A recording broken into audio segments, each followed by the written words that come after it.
cordial saludo, una vez más les agradezco que me estén acompañando y como siempre estudiar el mensaje de la palabra de Dios. Voy a leer dos pasajes en este día. Uno está en Mateo capítulo 28 versículo 19 que dice: Por tanto, id y haced discípulos a todas las naciones, bautizándolos en el nombre del Padre, del Hijo y del Espíritu Santo. El siguiente está en Hechos 2, 41 y 42, que dice: Entonces los que habían recibido su palabra fueron bautizados y se añadieron aquel día como 3,000 almas. Y se dedicaban continuamente a las enseñanzas de los apóstoles, a la comunión, al partimiento del pan y a la oración. 46 dice: Día tras día continuaban unánimes en el templo, partiendo el pan en los hogares, comían juntos con alegría y sencillez de corazón, alabando a Dios y hallando favor con el pueblo, y el Señor añadía cada día al número de ellos los que iban siendo salvos. Señor, bendiga su palabra. Vayamos a Dios en oración. Padre bendito, te damos gracias en este día por darnos el privilegio y la oportunidad en cuanto, Señor, a conocer y tener a una iglesia. Gracias porque nuestro Señor Jesucristo murió por la iglesia local, murió por la iglesia y, Señor, nosotros ahora podemos ser parte de ella. Hemos sido llamados, Padre, a ser cada uno de nosotros miembros, ser bautizados, a encontrar, Señor, ahí, Padre, un lugar donde podamos exponer y poner en práctica, Señor, aquello que hemos aprendido, poner nuestros talentos y sobre todo nuestros dones espirituales a tu servicio.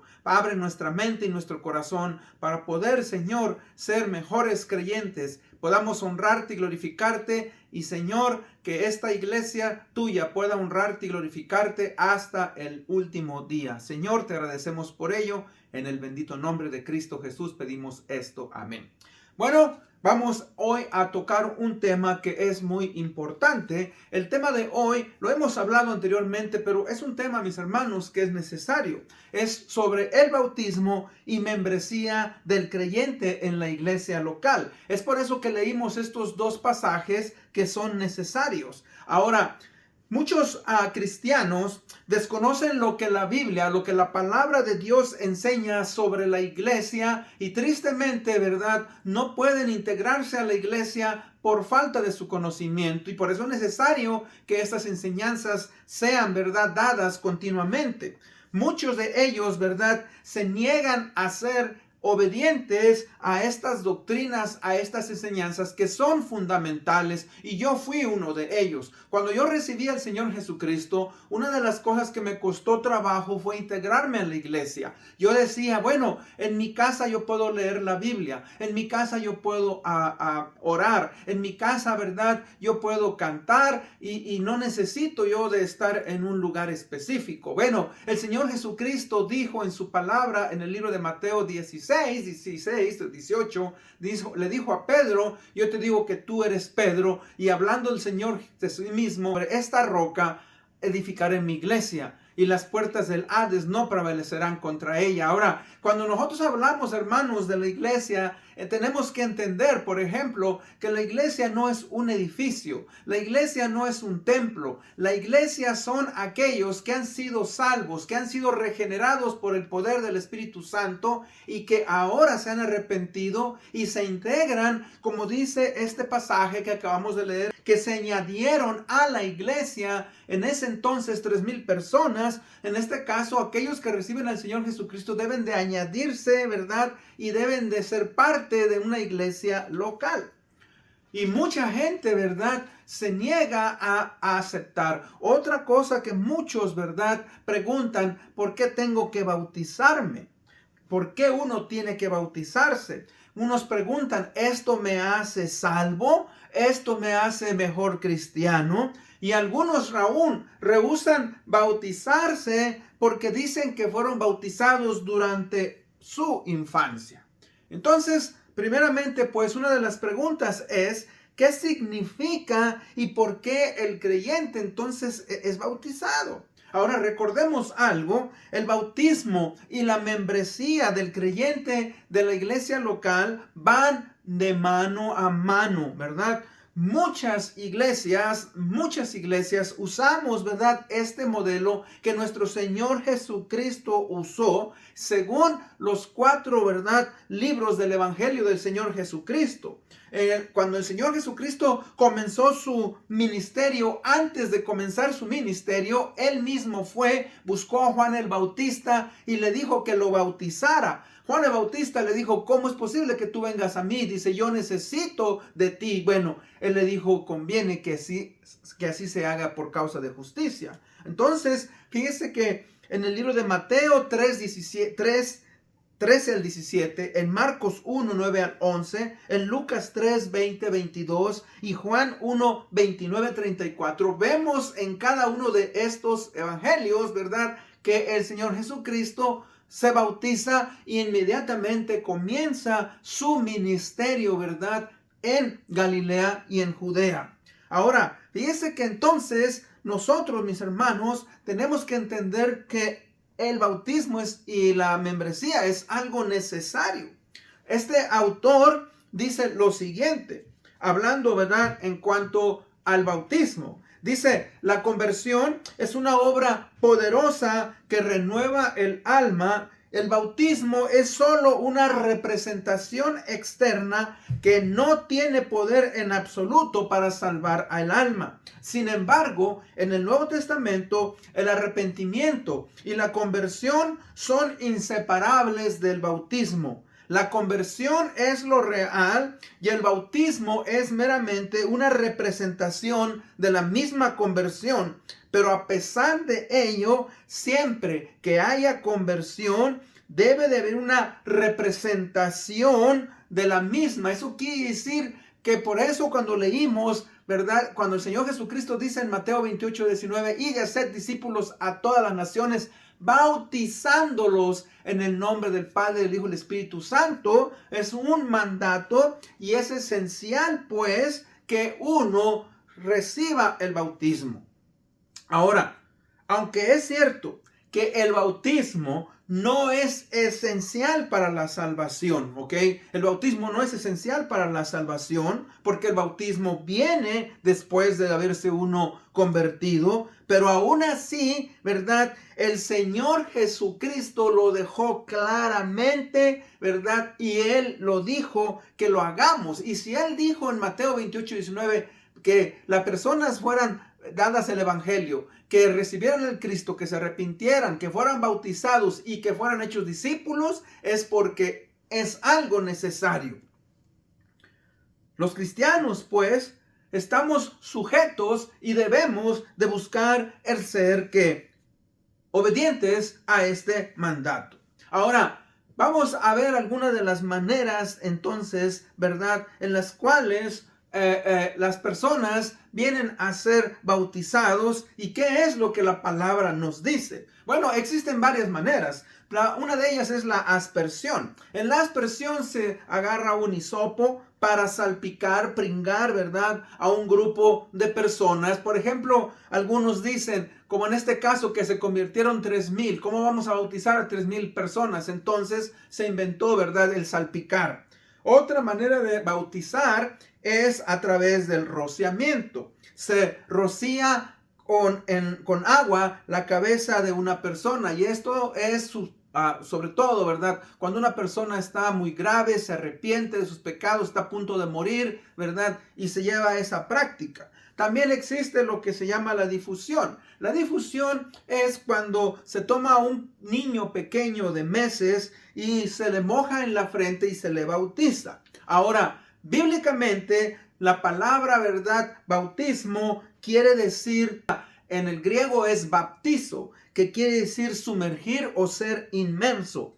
Entonces, el bautismo, mis hermanos, que la Biblia nos enseña cuando somos bautizados, es sumergir a una persona en el agua porque tiene ciertos simbolismos que vamos a ver más adelante. Ahora, también existe lo que se llama el bautismo del Espíritu Santo. Y el bautismo del Espíritu Santo, ¿verdad?, es el ser lleno del Espíritu. El bautismo del Espíritu Santo se lleva a cabo o ocurre cuando una persona cuando un individuo recibe al Señor Jesucristo como su Señor y su Salvador.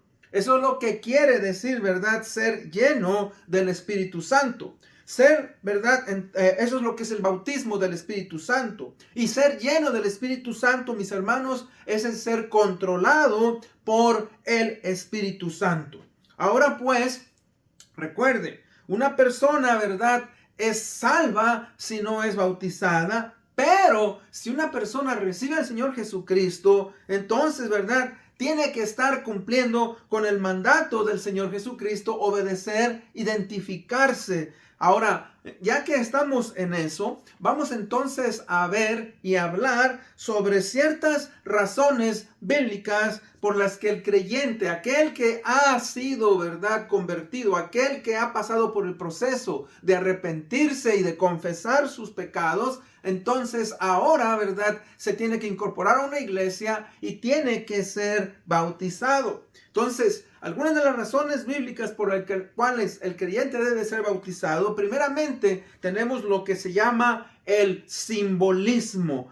El bautismo, mis hermanos, es un simbolismo, es una representación de algo. En Romanos 6:4 y Colosenses 2:12 nos dice: sepultados con él, Cristo, en el bautismo, en el cual fuisteis también resucitados con él, mediante la fe en el poder de Dios que le levantó de los muertos. Entonces, uno de los primeros simbolismos que el bautismo tiene es que representa muerte. Muerte al viejo hombre, muerte a la vieja mujer, ¿verdad? Y nacer a una nueva vida, a una nueva manera de vivir. Ese es el primer simbolismo que tiene el bautismo. El bautismo también, mis hermanos, es una obediencia, lo que vimos hace rato, obediencia al mandato ¿de quién? Del Señor Jesucristo. En Mateo 28:19 dice: por tanto, id y haced discípulos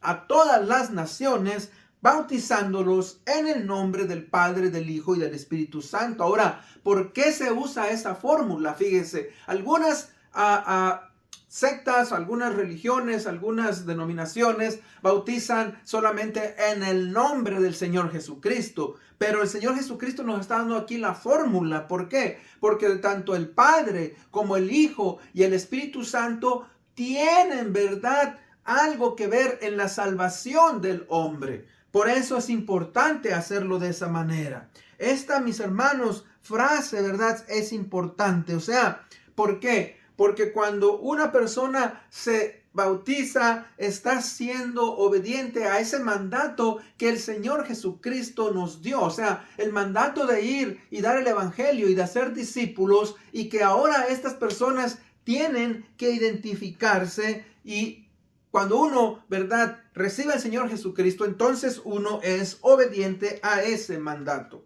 Otra de las razones por las cuales, mis hermanos, o el simbolismo del bautismo representa es el inicio a la membresía y el servicio a la iglesia local. Como dije yo al principio, fíjese que cada evangelio, Mateo 3:13 al 17, Marcos 1:9 al 11, Juan 1:29 al 34, Lucas 3:21 al 23, nos hablan, ¿verdad?, de que el Señor Jesucristo, ¿verdad?, antes de comenzar su ministerio, él mismo se bautizó. Y por eso es que muchas iglesias evangélicas usamos este modelo. En Marcos 1:9 dice: aconteció en aquellos días que Jesús vino a Nazaret de Galilea y fue bautizado por Juan en el Jordán. Después que Juan fue encarcelado, vino Jesús a Galilea, predicando el evangelio del reino de Jesús. Y aquí vemos entonces el reino de Dios. Vemos a Jesús iniciando su ministerio. En Lucas 3:21-23 dice: aconteció que cuando todo el pueblo se bautizaba, también Jesús fue bautizado, y orando el cielo se abrió, y descendió el Espíritu Santo sobre él en forma corporal como paloma, y vino una voz del cielo que decía: tú eres mi Hijo amado, en ti tengo complacencia. Entonces vemos pues cómo, mire, el Señor Jesucristo empieza, ¿verdad? Antes de comenzar su ministerio es bautizado, y por eso nosotros en nuestras iglesias evangélicas no, ¿verdad? Antes de que una persona venga a ser miembro, antes de que una persona se integre a la iglesia, tiene que ser bautizado, entonces se incorpora a la iglesia y entonces, ¿verdad?, comienza a servir. Ahora, hay cosas que una persona puede hacer, ¿verdad?, siendo salva, puede ayudar en la iglesia, pero, ¿verdad?, requiere de ciertas cosas, y el Señor Jesucristo nos está dando ese ejemplo aquí. Ahora, otra razón por la cual debemos de bautizarnos es porque nos estamos identificando, lo que se llama identificación del grupo. Fíjese que en Hechos 1, 21, 22, 19, 1 y 5 dice así, ¿verdad? Que el apóstol Pablo, después dice de recorrer las regiones superiores, vino a Éfeso y hallando a ciertos discípulos les dijo: ¿recibisteis el Espíritu Santo cuando creísteis? Ellos le dijeron: ni siquiera hemos oído si hay Espíritu Santo. Entonces dice: ¿en qué fuisteis bautizados? Ellos dijeron: en el bautismo de Juan. Dijo Pablo: Juan bautizó con el bautismo del arrepentimiento, diciendo al pueblo que creyesen en aquel que vendría después de él, esto es Jesús el Cristo. Cuando oyeron esto, fueron bautizados en el nombre del Señor Jesús. Ahora, fíjese que aquí ellos, hermanos, aunque eran creyentes, se tuvieron que bautizar. Ahora, aquí tenemos que tener cuidado, ¿verdad? Cuando dice aquí en el nombre del Señor Jesús, recuerde, ellos, ¿verdad?, se bautizaron. ¿Por qué? Porque era concerniente a la persona del Señor Jesucristo como Hijo de Dios, y hablando de los oficios del Señor Jesucristo como profeta, como sacerdote y como rey. O sea, Cristo Jesús murió por nosotros, pero la fórmula siempre debe de ser en el nombre del Padre, del Hijo y del Espíritu Santo. En aquellos tiempos, mis hermanos, recuerden, el cristianismo estaba comenzando, y el identificarse como cristiano, cuando dice una persona como cristiano, estamos hablando, ¿verdad?, de una persona que estaba recibiendo a Cristo como Señor y Salvador, que estaba dejando tal vez el judaísmo, que estaba dejando de ser de tener una religión de idolatría, y se estaba identificando en Cristo. Pero, ¿verdad?, por eso cuando uno se bautiza, uno se está identificando, ¿verdad?, con la iglesia, con la doctrina, y por eso es importante. Y también nos bautizamos, mis hermanos, ¿por qué? Porque es una muestra de nuestra fe. O sea, hemos creído en el Señor Jesucristo, hemos confesado al Señor Jesucristo como nuestro Señor y nuestro Salvador. Entonces ahora queremos, ¿verdad?, decir que somos parte ahora de nuestra fe. De hecho, ¿verdad?, los primeros cristianos, hermanos, eso era la razón por las cuales ellos, ¿verdad?, mayormente se bautizaban, porque ahora ellos estaban confesando que ya no eran parte del judaísmo, que ya no eran parte de una religión idólatra, que ya no eran parte, ¿verdad?, de aquello que ellos creían, pero ahora ponían su fe en primer lugar en el Señor Jesucristo. Ahora, ¿qué es lo que pasa? Fíjese, cuando entonces nosotros nos bautizamos. Cuando una persona, ¿verdad?, se está bautizando, la persona está declarando, ¿verdad?, que ella cree que Jesucristo murió, que Jesucristo fue sepultado, que Jesucristo resucitó. ¿Para qué? Para darnos salvación. Entonces, por eso decimos, ¿verdad?, es un simbolismo, porque el bautismo representa esa muerte y esa resurrección. Morimos a una vieja vida y resucitamos a un nuevo, ¿verdad?, a una nueva manera de vivir. Cuando una persona se está bautizando, está testificando, fíjese, y declara que ahora es una persona regenerada, o sea, ha nacido de nuevo a través del poder transformador del Espíritu Santo.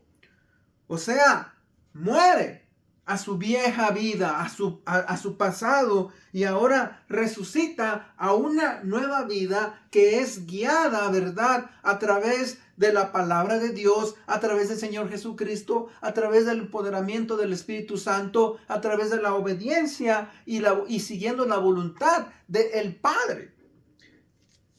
También, ¿verdad?, en el momento del bautismo, ¿verdad?, uno declara que uno está muriendo, mis hermanos, constantemente.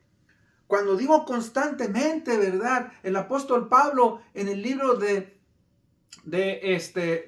Gálatas 5:22 dice, ¿verdad?, mas ya no vivo yo, sino Cristo vive en mí. Y lo que ahora vivo en la carne, lo vivo en la fe del Hijo de Dios, el cual me amó y se entregó a sí mismo por mí. O sea, el creyente, mis hermanos, día a día muere a sí mismo. Tiene, ¿verdad?, que negarse a ser controlado por la naturaleza pecadora. Y entonces fíjese que cuando nosotros nos bautizamos, estamos conscientemente delante de aquellos que están viéndonos diciendo, yo quiero morir a ese viejo estilo de vida. Quiero, ¿verdad?, yo ya no ser como vivía antes.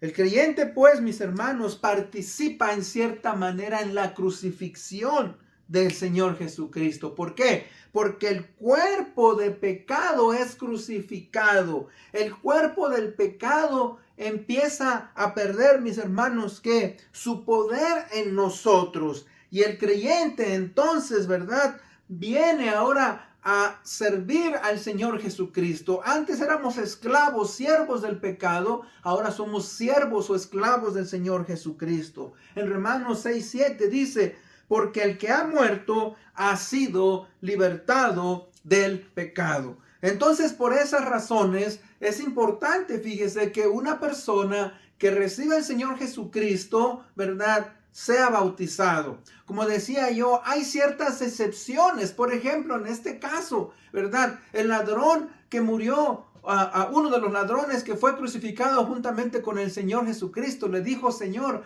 acuérdate de mí cuando vengas en tu reino. El Señor Jesucristo le dijo, ¿verdad?, de cierto te digo que hoy estarás conmigo en el paraíso. Ahora, este hombre reconoció su estado de pecado, reconoció que necesitaba, ¿verdad?, el perdón, y entonces no tuvo tiempo de bautizarse. Pero aquellos de nosotros que hemos recibido al Señor Jesucristo, que hemos entendido, no debemos rehusar, no debemos, ¿verdad?, decir que no nos podemos bautizar, mis hermanos, porque la palabra de Dios nos lo enseña claramente, como lo hemos visto en estos pasajes. Ahora, en segundo, muchas personas hacen la pregunta, ¿dónde en la Biblia dice que hay que ser miembro de la iglesia?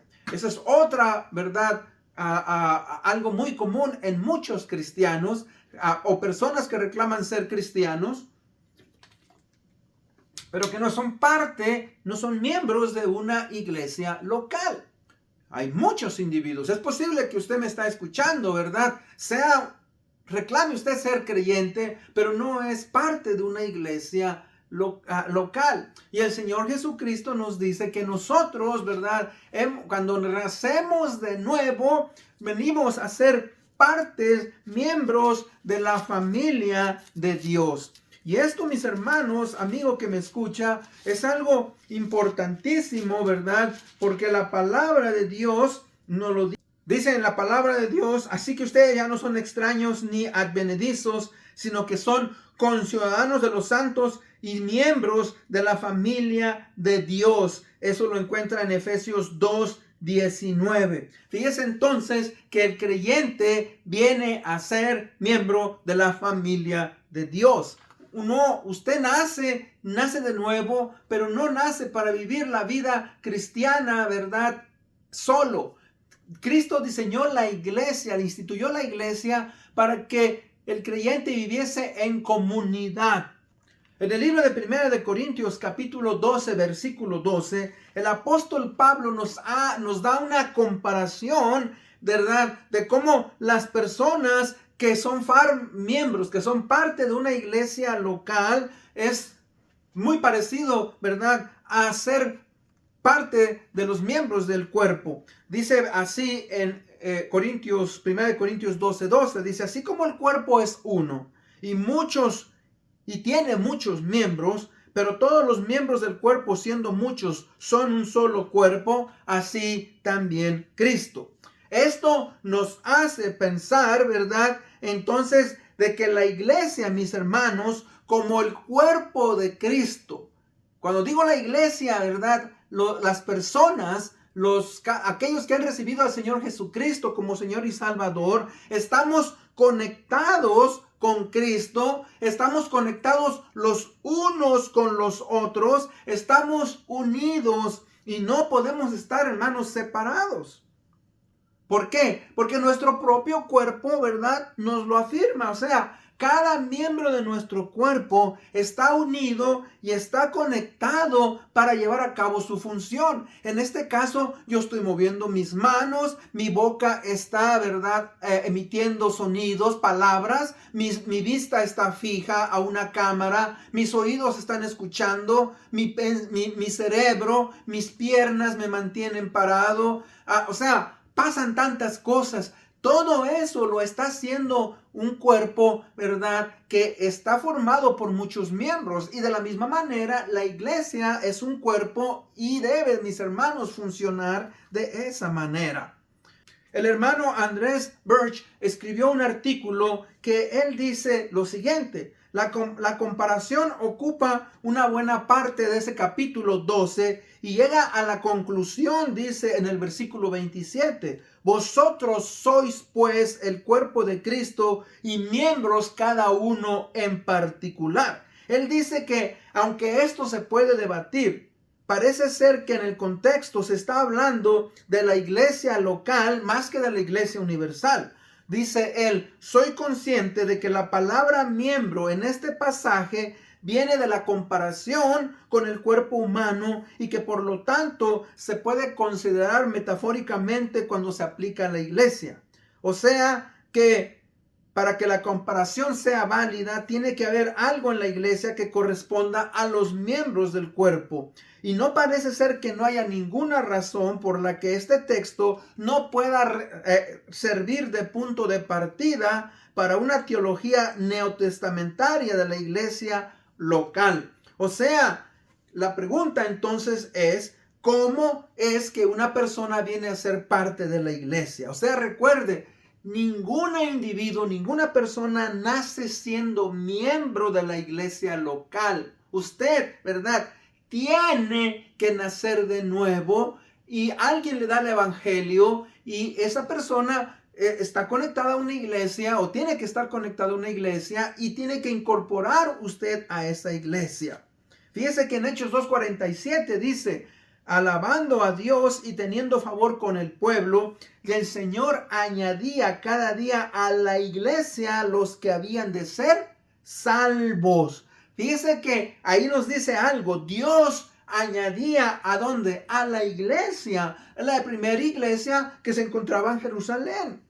Aquellos que iban siendo salvos. Esta iglesia, mis hermanos, en el libro de Hechos 1:15 nos dice que contaba aproximadamente de 120 individuos, pero después de ese discurso que da Pedro, mis hermanos, se convierte en alrededor de 3,000 personas. O sea que todos estos individuos que se arrepintieron, ¿verdad?, se añadieron gozosamente y se incorporaron a la iglesia, recibieron la palabra de Dios, se bautizaron y recibían las enseñanzas o las doctrinas de los apóstoles y tenían comunión los unos con los otros. O sea que aquí, fíjese, nos está hablando de un grupo de creyentes, ¿verdad?, de Jesucristo, que formaban parte de un grupo, formaban parte de una asamblea. Estos cristianos habían sido regenerados por el poder transformador del Espíritu Santo y ellos se reunían constantemente. Ellos, mis hermanos, ¿verdad?, eran llamados santos y usted puede seguir leyendo en el libro de los Hechos, en las cartas del apóstol Pablo y en todo el Nuevo Testamento. Por eso es importante. Ahora, en conclusión, En conclusión, el hermano Andrés Birch hace los siguientes comentarios. Dice, aunque a primera vista nos parezca bíblico y hasta suene espiritual afirmar que el tener una membresía de la iglesia no es algo establecido por Dios, sino algo impuesto por los hombres, creo que una reflexión sobre el tema llevará a la conclusión de que el tener esa membresía de la iglesia local es necesario, es bueno y es bíblico. O sea, no se puede basar, dice, la teología cristiana solamente en ciertos textos aislados, sino hay que estudiar, hay que profundizar, y él dice los siguientes puntos. Primeramente, y me parece muy interesante, mis hermanos, dice, los creyentes de la iglesia local, ¿verdad? Han de ser miembros los unos con los otros, o sea, así como el cuerpo. Otra vez dice que hay muchos indicios de que en la iglesia primitiva se tenía una membresía. Usted lo puede ver. Que los primeros cristianos no solamente dice asistían a la iglesia, pero pertenecían a la iglesia. Que en el Nuevo Testamento juntarse no significa tanto estar con, por ejemplo, estar con la familia de Dios, sino más bien de ser de la familia de Dios. Hay una diferencia entre estar con la familia de Dios y ser de la familia de Dios. Y ahí es una pregunta para cada uno de nosotros. Fíjese que igualmente dice él que en la necesidad de tomar decisiones que a veces son muy importantes, de proponer, de nombrar, de elegir, de ser elegido, requiere un reconocimiento claro de quienes tienen voz y quienes tienen voto. Eso pasó, por ejemplo, en el libro de los Hechos, en el primer capítulo, del 1 al 15, versículo 23, cuando los discípulos eligieron a otro, a quien tomara el lugar de Judas, y eligieron a Matías. Dice que los pastores necesitan saber con qué ovejas pueden contar, y que existen problemas que son de la familia, y que por lo tanto hay que saber quiénes son de la familia y quiénes no. Así que, mis hermanos, esto es esencial y es importante, pues. Tristemente, en nuestros días, la gente no quiere un compromiso. Y ser miembro, ¿verdad?, de la iglesia local, bautizarse, requiere un compromiso. Cuando usted compra un carro, ¿verdad?, usted se compromete a pagar ese carro. Cuando usted renta una casa, usted se compromete a pagar esa casa. Cuando usted encuentra un trabajo, usted se compromete a trabajar. O sea, todo lo que hacemos en esta vida requiere un compromiso. ¿Por qué nosotros, mis hermanos, no lo tomamos en serio y nos comprometemos con la iglesia local? Recuerde, todo lo que existe en este mundo es pasajero. El trabajo, la casa, las diversiones, pero el ser parte de la iglesia, ¿verdad?, es algo eterno. Y esa es mi invitación. Mi invitación, ¿verdad?, es que usted, si no ha sido a salvo, que reciba al Señor Jesucristo, que se bautice y que se integre a una iglesia local para que pueda usted, ¿verdad?, desarrollarse, para que pueda usted practicar sus dones y pueda, ¿verdad?, ser de bendición a la vida de otra persona. Oremos. Padre, gracias te damos en esta hora por darnos la oportunidad y el privilegio de estudiar tu palabra. Te pedimos, Señor, que abras nuestra mente. Te pedimos por aquellos que necesitan ser salvos, por aquellos, Señor, que necesitan bautizarse, aquellos que necesitan ser parte de la iglesia local. Abre sus mentes y sus corazones. Gracias por tu iglesia. Esto lo pedimos en el bendito nombre de Cristo Jesús. Amén. Una vez más les agradezco por haberme escuchado. Nos vemos hasta la próxima.